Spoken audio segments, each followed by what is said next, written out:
Bom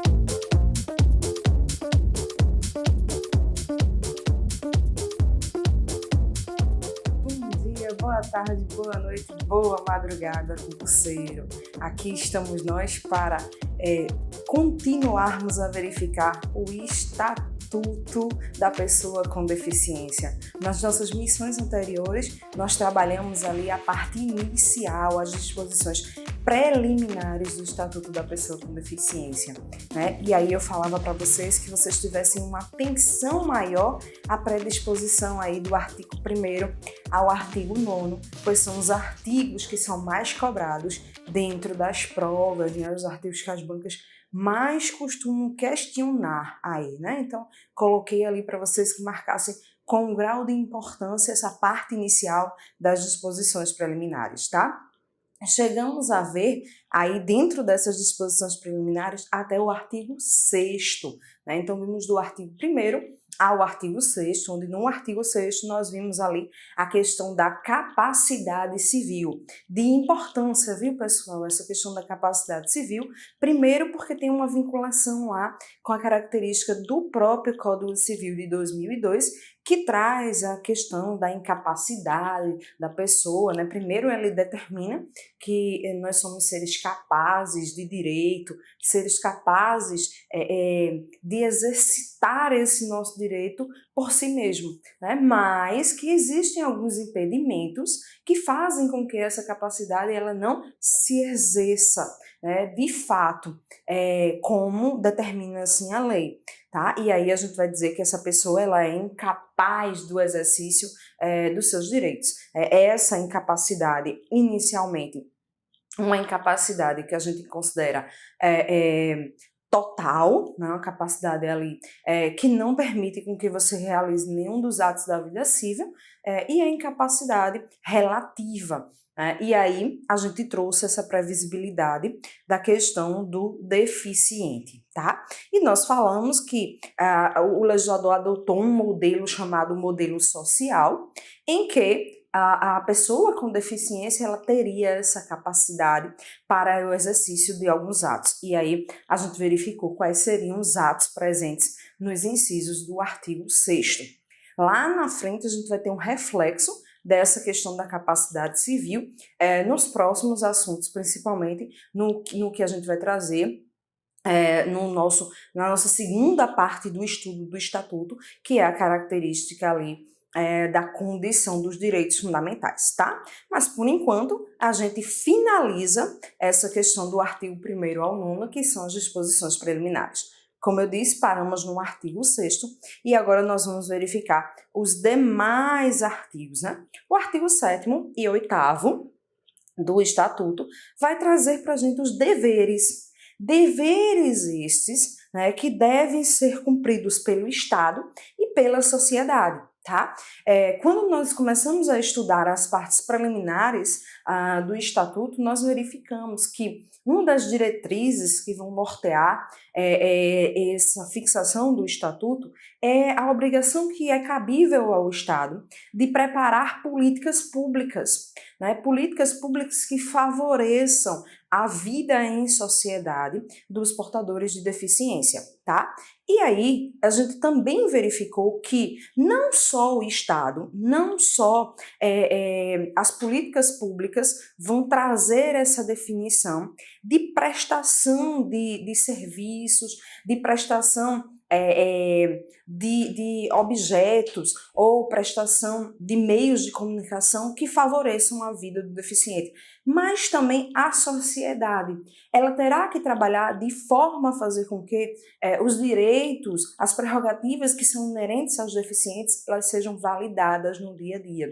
Então, os deveres que a gente passa a verificar são deveres que são responsabilidades do Estado e da sociedade em favor do deficiente. E aí a gente verifica essas regras no artigo 7º e no artigo 8º do Estatuto, tá? Bem, inicialmente o legislador ele fala que é dever da sociedade, do Estado, e aí por isso, de forma abrangente, fala, é dever de todos comunicar às autoridades competentes qualquer tipo de violação ao direito da pessoa com deficiência. Então, se eu sei que existe, por exemplo, uma barreira, né? A gente falou ali das barreiras que fazem com que o indivíduo, inclusive, seja considerado como um deficiente, além dos impedimentos físicos, psicológicos, mentais, que são envoltos ao indivíduo, né? Mas a gente viu a questão das barreiras. Então, eu tenho lá uma barreira urbanística, né? Calçadas que impedem com que aquele deficiente ele se locomova, um deficiente físico, por exemplo, um cadeirante. Então eu tenho essa barreira urbanística que impede com que esse deficiente ele possa se locomover, tá? Então é obrigação, é dever de toda e qualquer pessoa, seja administração pública, seja sociedade, de comunicar às autoridades competentes a existência dessa violação, a existência dessa barreira que impede com que esse cadeirante ele possa se deslocar, tá? Então, o primeiro dever, comunicação às autoridades competentes sobre violação de qualquer direito praticado em desfavor da pessoa com deficiência. Além disso, é dever dos juízes e dos tribunais informar violações ao Ministério Público que tiverem conhecimento. O Ministério Público a gente chama o Ministério Público de fiscal da lei, né? Então ele é responsável por fiscalizar o cumprimento da legislação. E se essa lei, o Estatuto, a própria Constituição Federal ou qualquer lei que defenda os direitos da pessoa com deficiência estiverem sendo descumpridas, os juízes e tribunais que tomarem conhecimento da existência dessa violação deverão comunicar essa violação ao Ministério Público para que aí ele possa tomar as medidas cabíveis. Existem mecanismos, ações judiciais que o Ministério Público ele pode se valer para cobrar do poder público, do poder executivo, do poder legislativo, o cumprimento efetivo dos direitos que são inerentes não só à pessoa com deficiência física, mas a qualquer um de nós, né? Mas no caso específico do Estatuto, de forma direta em relação à pessoa com deficiência, tá? Então, é um dever dos juízes e tribunais comunicar, informar ao Ministério Público a consideração de que um direito daquela pessoa com deficiência física está sendo violado. Além disso, né, como a gente já vem falando, é dever do Estado, da sociedade, da família, de todo o mecanismo envolto àquele deficiente, a questão de assegurar a efetivação dos seus direitos com toda a prioridade que lhe seja cabível, tá? Então, é um dever a efetivação dos direitos que são cabíveis aos deficientes, cumpridas pelo Estado, pela família, pela sociedade num todo. Tá? Então, nós vemos aí três particularidades que compreendem aí o que a gente vai considerar como deveres presentes dentro da situação que nos apresenta o artigo 7º e 8º do Estatuto, certo?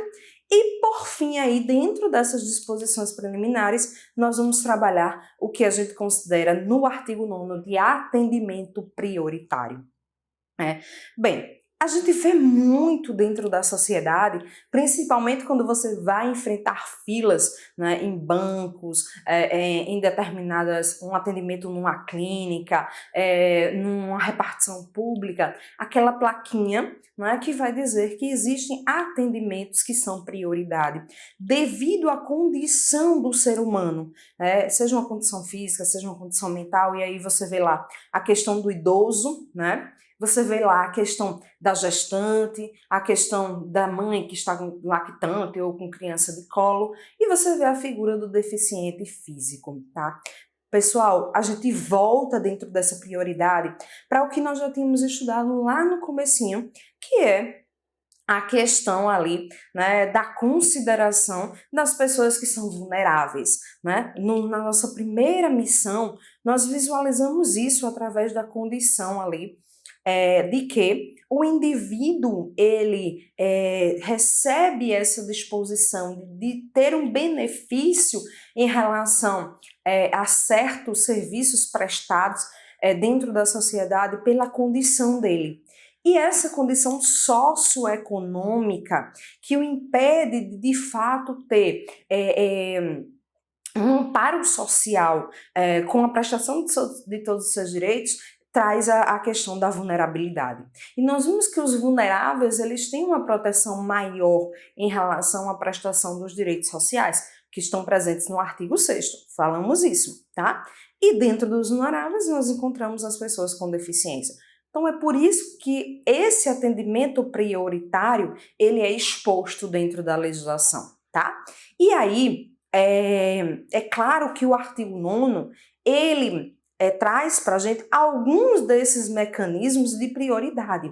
Mas isso não significa dizer que é limitado àquilo que está disposto no artigo 9º, porque a gente vai dizer que o rol de direitos prioritários que estão previstos no artigo 9º é um rol exemplificativo, meramente exemplificativo.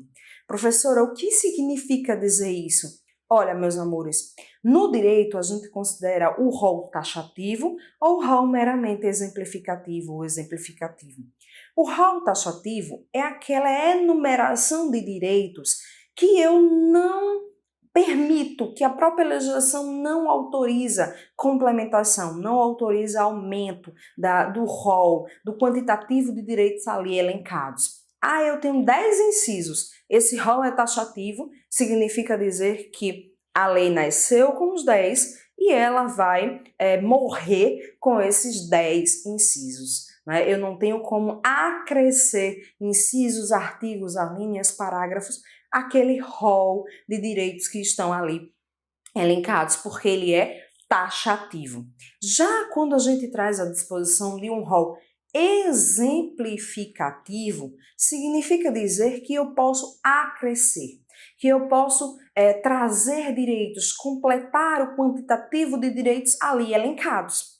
E no artigo 9º desse nosso estatuto, você tem essa predisposição. Você tem direitos que vão estar ali concebidos, que trazem ao indivíduo a característica da prioridade, do atendimento prioritário pela condição da sua deficiência, mas que não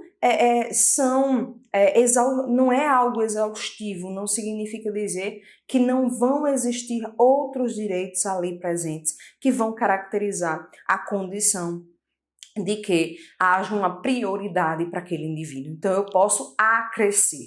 O rol, ele é exemplificativo. Eu vou poder acrescentar outros direitos, outras prerrogativas que sejam consideradas como mecanismos de prioridade. Ok? Essa é a primeira regra da condição do atendimento prioritário. Rol exemplificativo de direitos presentes no artigo 9º. Outra legislação, outra regra, ou pode haver uma complementação, inclusive, desse artigo 9º com outros direitos, tá? Mas que direitos são esses? Primeiro deles, o legislador vai falar na proteção e no socorro. Então, a prestação de socorro dentro de uma unidade hospitalar, né, dentro de uma unidade básica de saúde, de uma unidade de pronto atendimento, será prioritário. Né? Então, se eu chego para receber um atendimento e eu estou na condição de deficiente, eu tenho que passar na frente, vamos dizer, é o que a gente chama de isonomia material, que a gente trabalhou lá, princípio da configuração da igualdade, da isonomia material, tá? Tratar os desiguais nas suas desigualdades, né? Ah, eu tô lá numa fila de hospital e chega uma criança autista, né? Ela tem uma determinada deficiência. A lei do autismo autoriza essa prestação de socorro à frente das demais crianças ali presentes, tá? Princípio da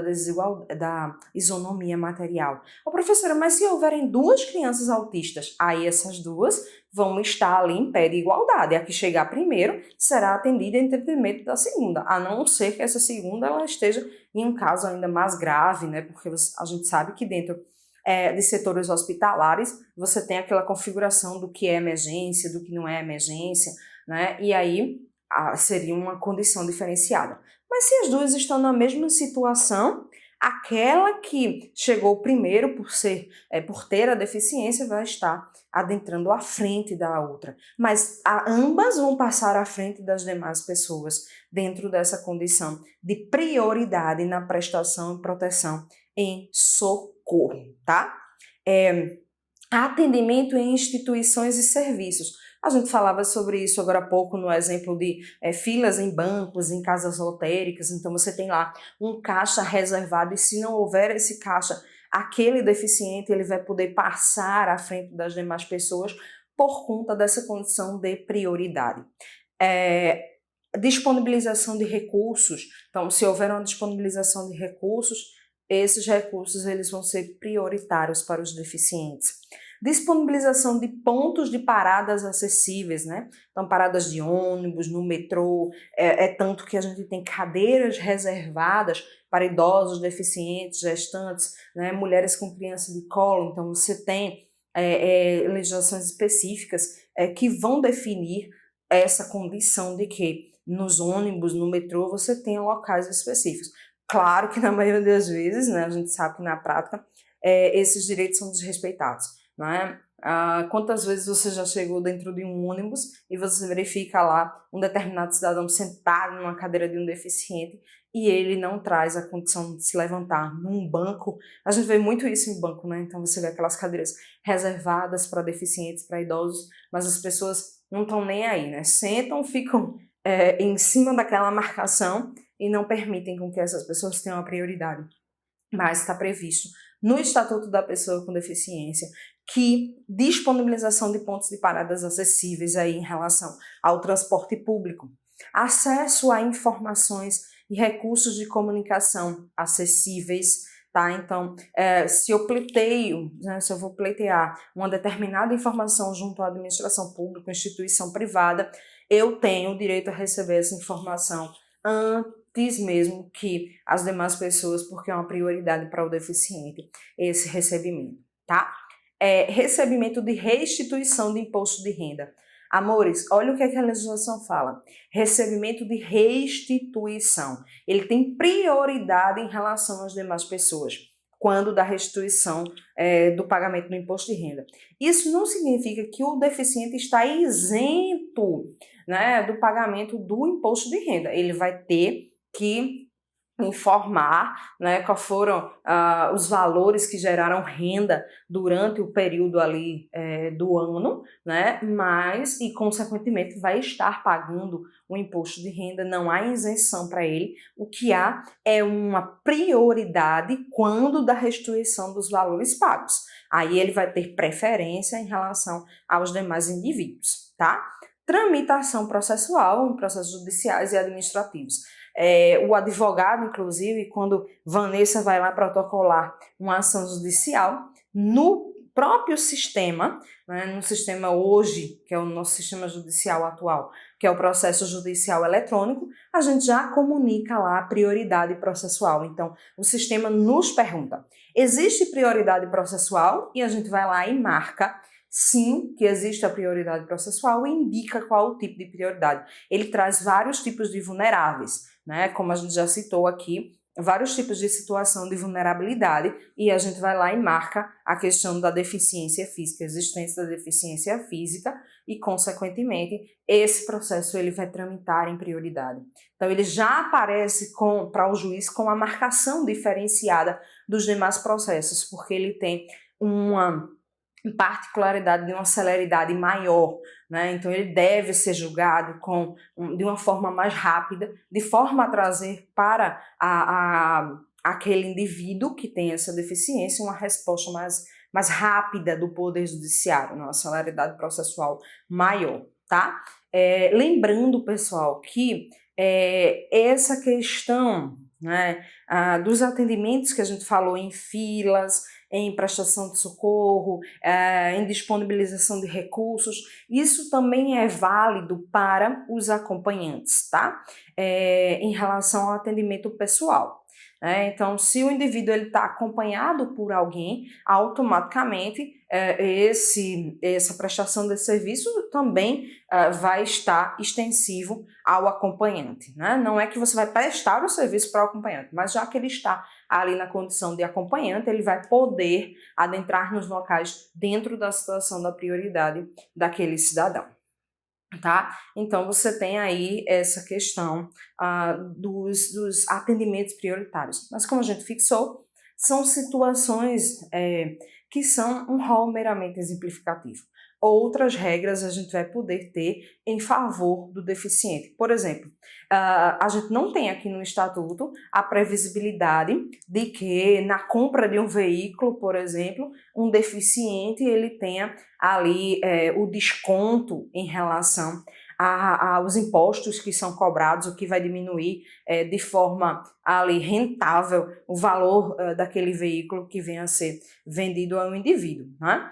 E também a questão do imposto sobre a propriedade veicular, né, que é o IPVA. Então também aquele indivíduo ele tem um determinado desconto sobre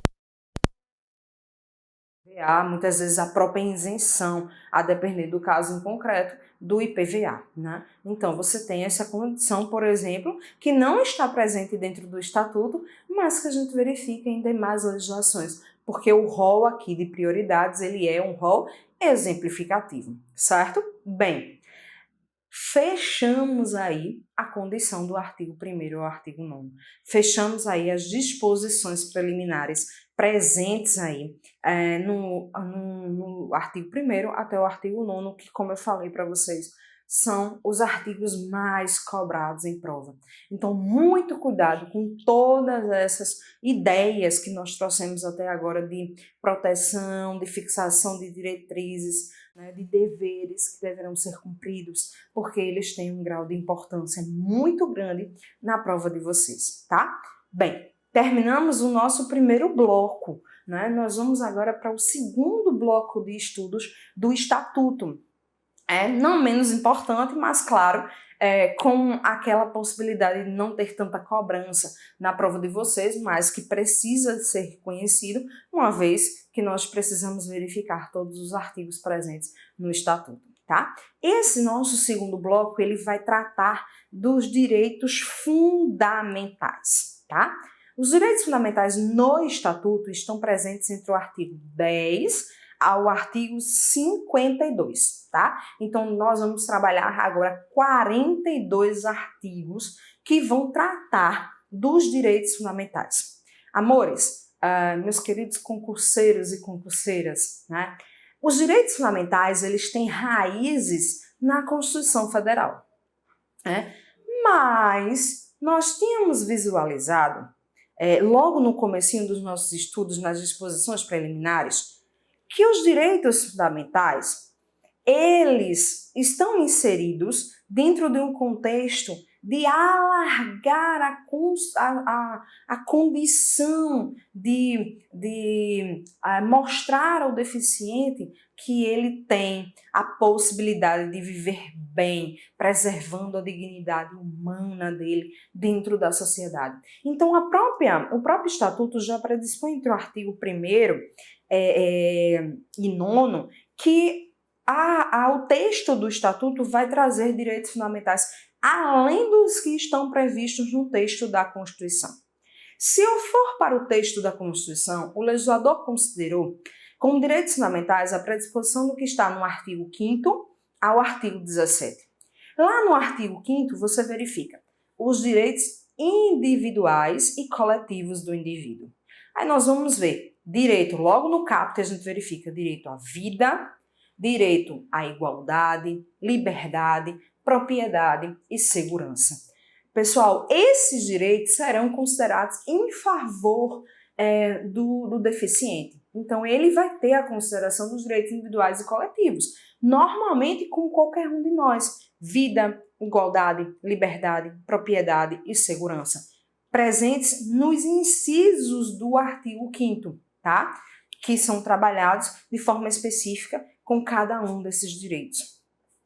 Se nós formos para o artigo 6º, nós vamos voltar para a base legal do nosso estatuto. Nós mencionamos logo no comecinho das nossas missões. O que a gente estuda lá no artigo 6º? O direito à saúde, o direito à previdência, o direito à alimentação, à moradia, ao trabalho, à educação, o direito à questão de proteção à infância, à maternidade, à juventude, ao idoso, ao deficiente e aos desamparados, tá? E isso tem um retrato fixado no artigo 7º ao artigo 11, porque do artigo 7º ao artigo 11 da Constituição, nós vamos trabalhar a condição ali dos direitos individuais e coletivos dos trabalhadores, voltados para o direito ao trabalho que está predisposto no direito social do artigo 6º.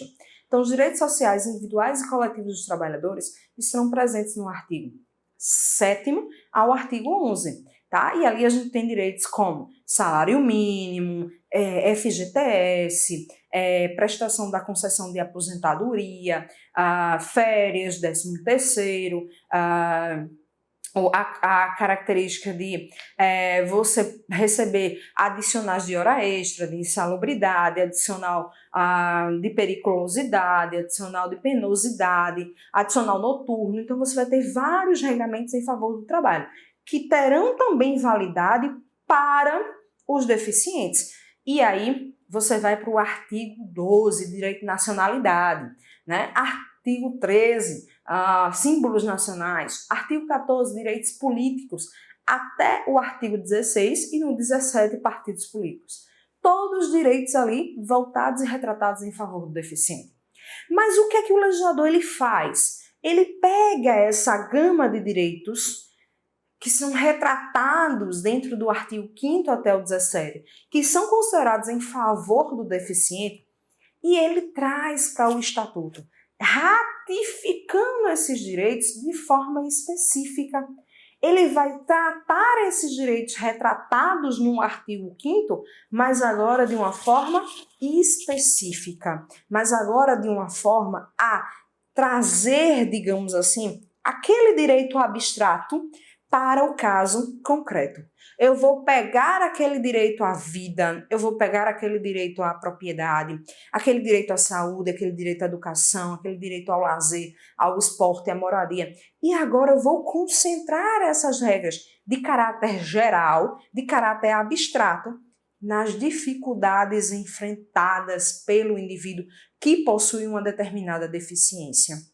Então, tudo que a gente vai passar a ver a partir de agora, a partir do artigo 10º do Estatuto, traz essa condição retratada nas disposições da Constituição Federal, que nos traz aí a previsão dos direitos fundamentais entre o artigo 5º e o 17, só que agora de uma forma a fixar, de fato, de acordo com a questão prática, né, vamos dizer assim, a questão do caso em concreto da existência de um indivíduo que possui impedimentos de viver uma vida comum como as demais pessoas e precisam de direitos que o façam ser inseridos dentro da sociedade, tá? Então, é isso que a gente passa a ver a partir do artigo 10 até o artigo 52 do nosso estatuto, ok? Bem, pessoal, nós vamos começar a trabalhar artigo por artigo, né, desses direitos fundamentais. Só que essas definições aí de cada artigo, da previsão do que a gente vai começar a ver a partir do artigo 10 ao 52, nós vamos trabalhar na nossa próxima missão, tá? Então eu espero vocês lá para a gente desvendar os direitos fundamentais relativos aos deficientes físicos. Até lá, meus amores!